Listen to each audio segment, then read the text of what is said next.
शांति।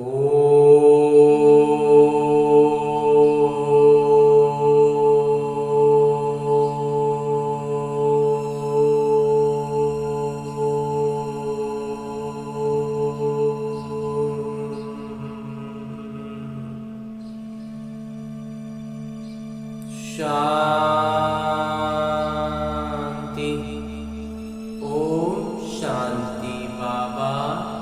बाबा ओम शांति। ओम शांति बाबा। आज 28 अक्टूबर 2023 की मुरली है। बाबा कह रहे, मीठे बच्चे, बेहद की सेवा के लिए तुम्हारी बुद्धि चलनी चाहिए। हमारी बुद्धि बेहद की सेवा के लिए होनी चाहिए। ऐसी बड़ी घड़ी बनाओ जिसके कांटों में रेडियम हो, जो दूर से चमकता रहे। हाँ जी बाबा। और आगे मेरे बाबा प्रश्न पूछ रहे हैं कि सेवा की वृद्धि के लिए कौन सी युक्ति रचनी चाहिए। उत्तर बतलाते हैं बाबा कि जो महारथी होशियार बच्चे हैं उनको अपने पास बुलाना चाहिए। महारथी बच्चे चक्कर लगाते रहें तो सेवा वृद्धि को पाती रहेगी। इसमें ऐसे नहीं समझना चाहिए कि हमारा मान कम हो जाएगा। बच्चों को कभी भी देह अभिमान में नहीं आना चाहिए। महारथियों का बहुत बहुत लिहाज रखना चाहिए। अंजी बाबा। गीत है, ये वक्त जा रहा है। ओम शांति। घड़ी का नाम सुना तो बेहद की घड़ी याद पड़ी। ये है बेहद की घड़ी। इसमें सारी बुद्धि से समझने की बात। इस घड़ी में सब कुछ सिर्फ बुद्धि से समझना है। उनका भी बड़ा कांटा और छोटा कांटा है। सेकंड का बड़ा कांटा चलता रहता है। अब रात के 12 बजे हैं, यानी रात पूरी हो फिर दिन शुरू होना है। ये बेहद की घड़ी कितनी बड़ी होनी चाहिए। इसमें कांटे जो बनाए जाएं उसमें रेडियम भी देना चाहिए जो दूर से चमकता रहे। घड़ी तो अपने आप में समझाती है। कोई भी नया आए तो घड़ी आकर देखे। बुद्धि भी कहती है बरोबर कांटा अंत में आकर पहुंचा है। कोई भी समझ सकता है कि विनाश जरूर होना चाहिए। फिर है सतयुग की शुरुआत। तो सतयुग में बहुत थोड़ी आत्माएं होती हैं, तो इतनी सब आत्माएं जरूर वापस जाती होंगी। चित्रों पर समझाना है बहुत सहज। ऐसी घड़ी कोई बनाए तो बहुत खरीद करके भी घर में रखें। इन पर समझाना है। ये कलयुगी भ्रष्टाचारी दुनिया है। अनेक धर्म भी हैं, विनाश भी सामने खड़ा है। नेचुरल कैलेमिटीज भी होनी है, प्राकृतिक आपदाएं भी खूब होंगी। अब इन लक्ष्मी नारायण आदि को भी सतयुग की बादशाही कैसे मिली? जरूर बाबा द्वारा मिली होगी। बाबा के अलावा तो कोई दे ही नहीं सकते। तो जरूर पतित पावन आते ही हैं। पतित दुनिया में संगम पर, पावन दुनिया में तो बाबा को आना नहीं है। ये गोले पर समझाने के लिए बड़ी फर्स्ट क्लास बात है और इस पर समझाना किसी को भी बड़ा सहज है।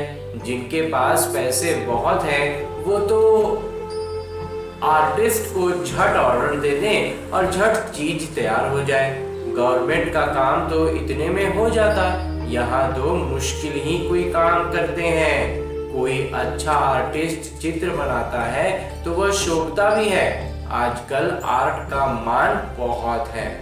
नृत्य का जो कला है कितना दिखाते हैं। समझते हैं पहले ऐसे डांस होते थे, ऐसे नृत्य होते थे, परंतु ऐसा कोई है नहीं। तो ये बेहद की घड़ी फट से बनानी चाहिए जो अच्छी रीति मनुष्य समझ जाए। कलर भी ऐसा अच्छा हो तो चमकता रहे। पतित पावन कोई मनुष्य तो हो नहीं सकता।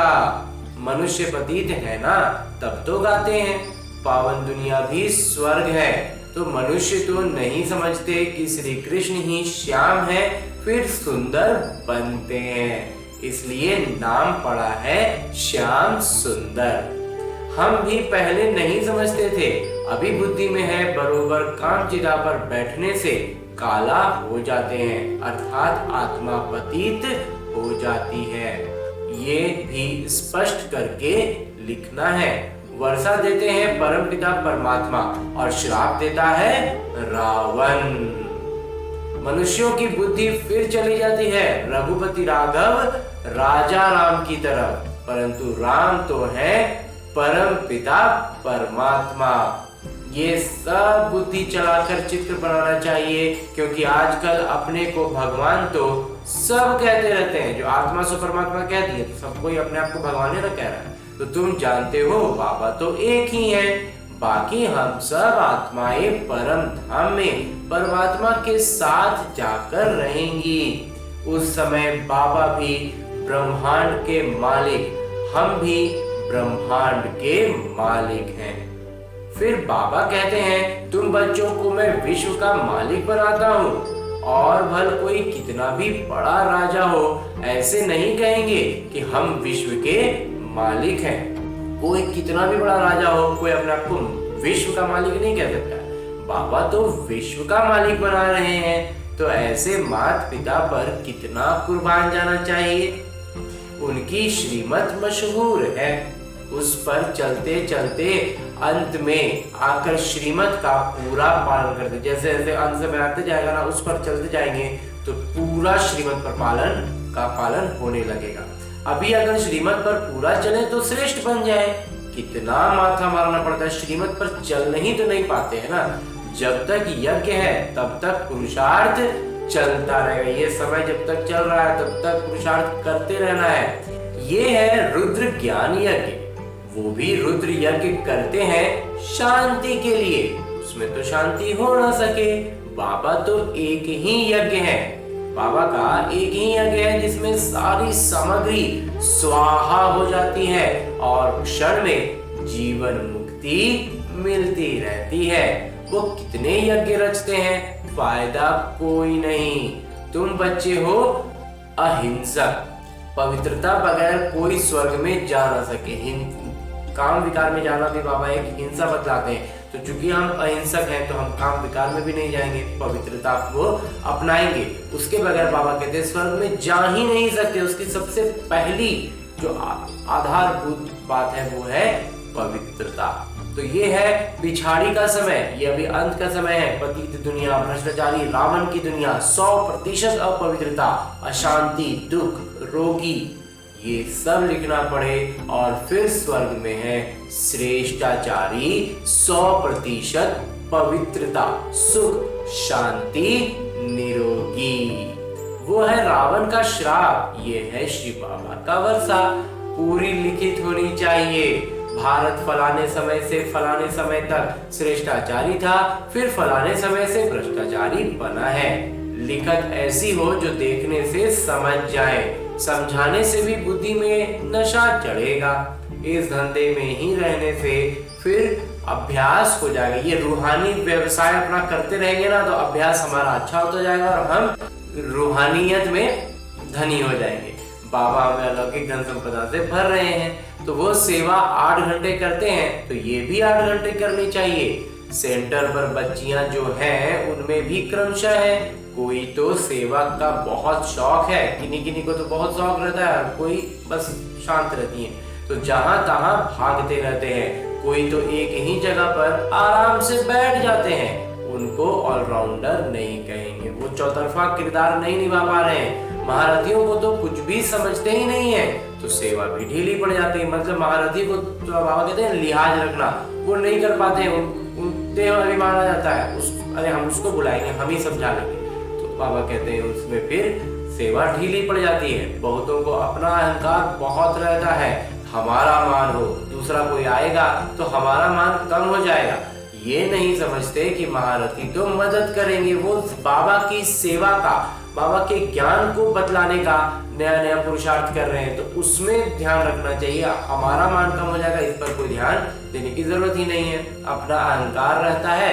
ऐसे भी बुद्धू, बाबा कहते हैं उनको बुद्धू, जिनको अपना अहंकार आ गया बाबा कहते हैं वो ऐसे भी बुद्धू है। तो बाबा कहते हैं सच्चे दिल पर साहेब राजी होते हैं। तो बाबा के पास समाचार तो आते रहते हैं ना। बाबा हर एक की रग को समझते हैं। ये बाबा भी अनुभवी है और ब्रह्मा बाबा के तन में है, तो ब्रह्मा बाबा को भी तो अपना बहुत अनुभव है। तो ये गोले की समझ बहुत अच्छी है। बाबा कहते हैं ये समझ जो है गोले पर जो समझाते हैं, अगर इसको बहुत अच्छे से समझाते हैं, उससे जो निकलेंगे ना, वो उससे हमारी सेवा जो है वो विहंग मार्ग की हो जाएगी। अभी तो चींटी मार्ग की सेवा है, अपनी ही देह अभिमान में रहते हैं, इसलिए बुद्धि चलती नहीं। अभी है ये विहंग मार्ग की सेवा। अब हमें बाबा विहंग मार्ग की सेवा करने कह रहे हैं। सेवा योग्य बच्चों का माथा चलता रहेगा। क्या क्या बनाना चाहिए, चित्रों पर समझाना बहुत सहज है। अभी कलयुग है, सतयुग स्थापन होता है। कलयुग के अंत में ही तो सतयुग का स्थापना होगा। बाबा ही सबको वापस ले जाएंगे। वहां है सुख, यहाँ है दुख, सब पतित है। पतित मनुष्य कोई को भी मुक्ति, जीवन मुक्ति दे नहीं सकते। खुद पतित हैं तो कहां से कुछ कर देंगे। ये सब है भक्ति मार्ग के कारोबार सिखलाने वाले, सब भक्ति में ही उलझाएंगे। गुरु सब है भक्ति मार्ग के, ज्ञान मार्ग के गुरु तो कोई है नहीं। यहाँ तो कितने मेहनत करनी पड़ती है। भारत को स्वर्ग बनाने में जादूगरी का खेल है ना, इसलिए उनको जादूगर भी कहते हैं। जब तक जादूगरी नहीं होगी स्वर्ग कैसे स्थापन होगा। तो श्री कृष्ण को कभी जादूगर नहीं कहेंगे। श्री कृष्ण को भी श्याम से सुंदर बनाने वाले वो पिता है। समझाने का बड़ा नशा चाहिए, बाहर में जाना चाहिए। गरीब ही अच्छा उठाते हैं। साहूकारों में उम्मीद कम रहती है। 100 गरीब तो एक साहूकार, 5-7 साधारण निकलेंगे। अगर 100 को गरीब आया ना तो 5-7 साधारण आएंगे और जो मध्यम होंगे, और एक होगा जो साहूकार। तो ऐसे ही काम चलता है। धन की इतनी दरकार नहीं रहती, उतना ज्यादा धन चाहिए भी नहीं बाबा को। तो सरकार ने देखो कितना बारूद बनाया है। दोनों समझते हैं विनाश हो जाएगा, हम विनाश को पाएंगे, तब मलुक शिकारी कौन बनेंगे। जब सब विनाश होता रहेगा तो उसमें शिकारी कौन होगा। कहानी है ना, 2 बिल्ले लड़े, माखन बीच में बंदर को मिल गया। श्री कृष्ण के मुख में माखन दिखाते हैं, ये है स्वर्ग रूपी माखन। ये बातें मुश्किल कोई समझ सकते हैं। यहाँ 20-25 वर्ष रहने वाले भी कुछ नहीं समझते। समय कितना बिताए हैं इससे फर्क नहीं पड़ता है। बुद्धि कितनी सजग है उस पर सारा मदार है। तो बाबा कहते हैं 20-25 वर्ष हो गए हैं जिनको ना, उनको भी उतनी बुद्धि में स्पष्टता नहीं है। तो पहले पहले भट्टी बनी, उसमें कितने आए कितने चले गए, कोई जम गए हैं। नाटक में कल्प पहले भी ऐसा हुआ था, अब भी ऐसा हो रहा है। चित्र जितने बड़े होंगे उतना कोई को भी समझाना सहज होगा। लक्ष्मी नारायण का चित्र भी जरूरी है।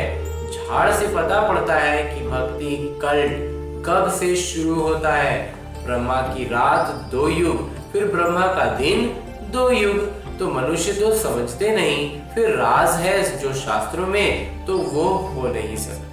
मनुष्य तो समझते नहीं, फिर कहेंगे ब्रह्मा तो सूक्ष्मतल में है, परंतु प्रजापिता तो जरूर यहाँ ही होंगे। कितने गुह्य राज हैं जो शास्त्रों में तो नहीं हो सकते। इतने गुह्य राज बाबा हमें स्पष्ट करके बतलाते हैं जो शास्त्र में हो ही नहीं सकते। मनुष्यों ने सब उल्टे चित्र देखे हैं, उल्टा ज्ञान सुना है। ब्रह्मा को भी बहुत भुजाएं दी हैं। ये जो भी शास्त्र आदि हैं, ये वो सब है भक्ति मार्ग की सामग्री। ये कब से शुरू होती है दुनिया नहीं जानती। मनुष्य भक्ति कितनी करते हैं, समझते हैं भक्ति बगैर भगवान मिल नहीं सकते। लेकिन जब पूरी दुर्गति हो तब तो भगवान मिलेंगे सदगति के लिए। ये हिसाब किताब तुम जानते हो। आधा कल्प से भक्ति शुरू होती है। बाबा कहते हैं वो वेद उपनिषद यज्ञ तप आदि सब है भक्ति मार्ग के, ये सब खत्म हो रहे हैं। सबको काला बनना ही है, फिर गोरा बनाने बाबा को आना पड़े। बाबा कहते हैं मैं कल्प के संगम युगे युगे आता हूँ, न कि युगे युगे। कल्प का हर कल्प के युग में आते हैं, हर युग में के अंत में नहीं आते हैं। दिखाते हैं कच्छ अवतार, मत्स्य अवतार, परशुराम अवतार, ये भगवान के अवतार हैं। फिर पत्थर भीतर में भगवान कैसे हो सकते हैं? मनुष्य कितने बेसमझ हो गए हैं, बाबा ने आकर कितना समझदार बनाया है। महिमा भी करनी पड़े। परमपिता परमात्मा ज्ञान के सागर, पवित्रता के सागर है। श्री कृष्ण की ये महिमा हो नहीं सकती। श्री कृष्ण के भक्त फिर श्री कृष्ण के लिए कह देते हैं कि सर्वव्यापी हैं। कितना चटक पड़ते हैं, उनसे निकालकर फिर बाबा का परिचय देते हैं। सब आत्माएं भाई भाई हैं, सब पिता थोड़े नहीं हो सकते हैं। फिर याद किसको किया जाता है? गॉड फादर को बच्चे याद करते हैं। समझाने वाले भी बेहद की बुद्धि वाले चाहिए। बच्चों की बुद्धि हद में फंस पड़ती है। साधारणता होता क्या है कि हम बार बार हद की चीजों में फंस जाते हैं, एक जगह ही बैठ जाते हैं। बिजनेसमैन जो होते हैं, जो व्यापारी होते हैं, वो बड़ी बड़ी अपनी शाखाएं खोलते हैं, पूरे देश भर में खोलते हैं, विश्व भर में शाखाएं खोलते हैं, तो उनका व्यापार बढ़ता है ना। तो जितना जो सेंटर खोले वो मैनेजर अच्छा, फिर सेंटर भी पर भी मदार है, उसके बाद फिर सेंटर पर मदार है कि वो अपने ब्रांच में कैसा कर रहा है। ये है अविनाशी ज्ञान रत्नों की दुकान। बाबा कहते हैं ये ज्ञान रत्नों की दुकान है। किसकी? ज्ञान सागर की। बिंदुएं तो बहुत हैं जो धारण कर समझानी है। सभा में चित्र रखे हो जो सब देखें। घड़ी का चित्र, सृष्टि चक्र का जो चित्र है जो घड़ी का, वो बहुत अच्छा है। इस चक्र को जानने से चक्रवर्ती बनेंगे, स्वदर्शन चक्रधारी बनना है। घड़ी पर समझाना बहुत सहज है। कितने पुराने बच्चे लायक ही नहीं बनते, अपने को मियाँ मिठू समझ बैठते, फालतू खुश होते। सेवा नहीं करेंगे तो कौन समझेंगे कि ये दानी है। दान भी अशरफियों का करना चाहिए या पाई पैसे का नहीं बाबा, अनमोल ज्ञान रत्नों का दान करना है बाबा। तो ये चित्र अंधों के आगे आईना है। आईने में अपना मुख देखेंगे। पहले बंदर की शक्ल थी, अभी मंदिर की शक्ल बन रही है। मंदिर में रहने लायक बनने का पुरुषार्थ करना है। ये है पतित दुनिया, वो है पावन दुनिया जो शिव बाबा स्थापन कर रहे हैं। जो श्रीमत पर नहीं चलते उनकी बुद्धि में कभी धारणा हो नहीं सकती। जब तक श्रीमत पर चलेंगे नहीं ना, धारणा होगी ही नहीं। बाबा कहते हैं प्रतिदिन तुमको गुही बातें बताता हूँ तो जरूर ज्ञान की वृद्धि होती जाएगी। बाबा रोज जो बिंदुएं देते हैं ना, उससे धीरे धीरे धीरे धीरे हम एक एक कदम आगे बढ़ते जाते हैं। कोई प्रश्न उठाते हैं, 8 बादशाही कैसे चलेगी? इस हिसाब से इतनी बादशाही होनी चाहिए। बाबा कहते हैं तुम लोग इन बातों में क्यों पढ़ते हो? पहले बाबा और उनके वर्षे को तो याद करो। हम स्वर्ग में क्या होगा, क्या कानून होगा, कैसे होगा, बाबा ने पहले भी बतलाया है कि उसमें हमें अपना पुरुषार्थ, अपना समय, अपना ऊर्जा नहीं लगाना है कि वहाँ क्या रस्म होगा, कैसे होगा, 8 बादशाही कैसे होगी, वहां क्या होगा, कैसे होगा ना। बाबा कहते हैं इसके बारे में सोचने की जरूरत नहीं है। हमें सिर्फ अभी अपने कर्मों का विनाश कैसे करना है, विकर्म विनाश कैसे करना है, उस पर अपना सारा पुरुषार्थ, अपना ऊर्जा, समय सब उसके पीछे लगाना है। इसलिए बाबा कहते हैं कि बच्चे जिस रीति से पैदा होते होंगे उस रीति से होंगे। तुम क्यों उसमें जाते हो? विकार की बात मुख पर क्यों लाते हो? उसमें क्यों बुद्धि उलझाए हुए हैं? जब पवित्रता में हम आगे बढ़ने लगेंगे ना तो बुद्धि में स्पष्टता आने लगेगी, थोड़ा थोड़ा समझ में आने लगेगा कि कैसे हो सकता है। इतना विकार में है ना कि अभी हम कल्पना तक नहीं कर पा रहे। तो पहले विकार से थोड़ा दूर तो आए तो थोड़ा थोड़ा दिखने लगेगा। ये चित्र किसी को सौगात में देना बहुत अच्छा है। ये गॉड फादरली गिफ्ट है। ये परमपिता परमात्मा की ओर से बाबा कहते हैं तोहफा होगा।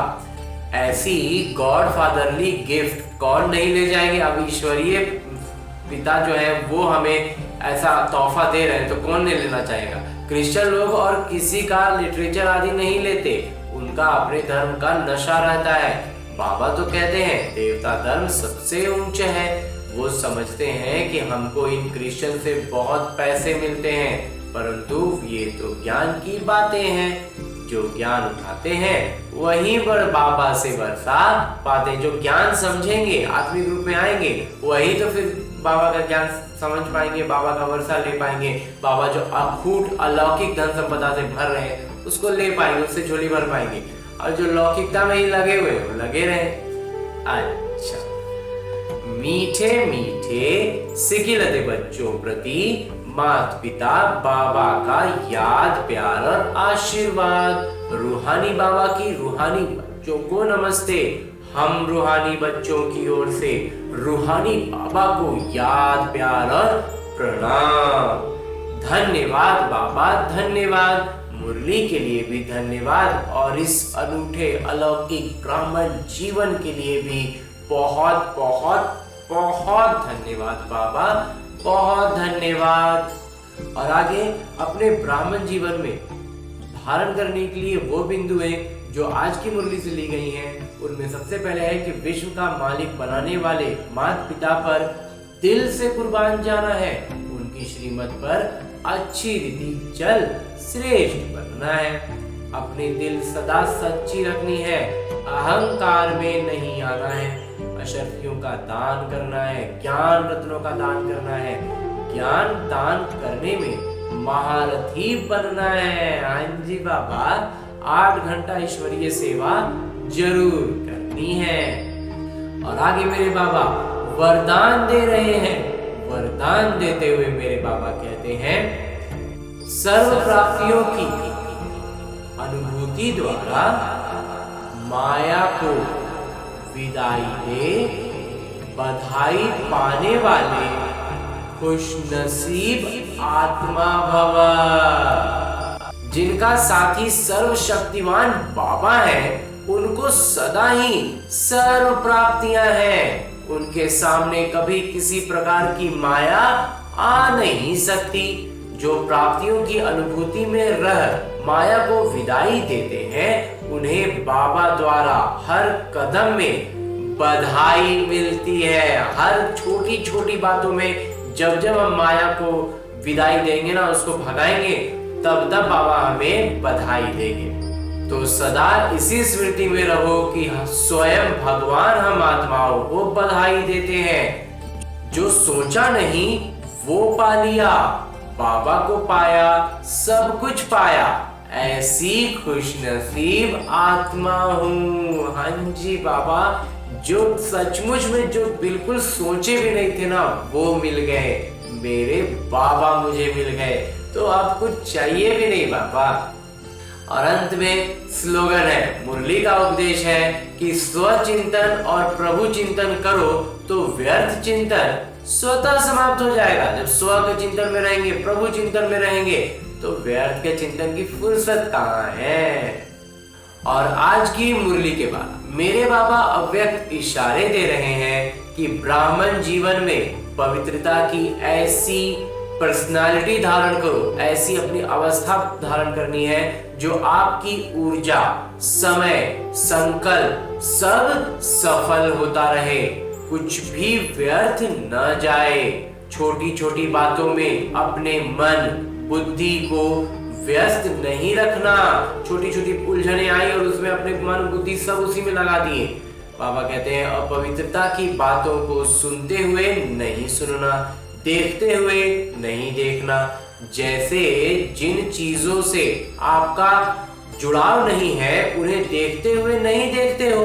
रास्ते पर जाते हो, कहीं कुछ दिखाई देता है परंतु आपके मतलब की बात नहीं, तो देखते हुए भी नहीं देखते हो ना, तो साइड सीन समझकर पार कर लेते हो।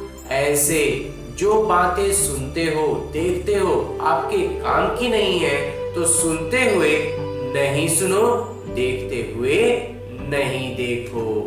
अंजी बाबा, हम क्या पढ़ते हैं, हम क्या देखते हैं, हम क्या सुनते हैं, ये हमारे जीवन का निर्धारण करता है। इसलिए हम इन चीजों को सबसे ज्यादा और सबसे पहली सतर्कता जो है वो इसी चीज पर लानी है। हम क्या देखते हैं, पढ़ते हैं, सुनते हैं, तो इसको एकदम सही करेंगे, सुंदर करेंगे, साफ करेंगे, तो पहले के सारे विकार धीरे धीरे विकर्म विनाश होते जाएंगे। अच्छा, ओम शांति बाबा, ओम शांति।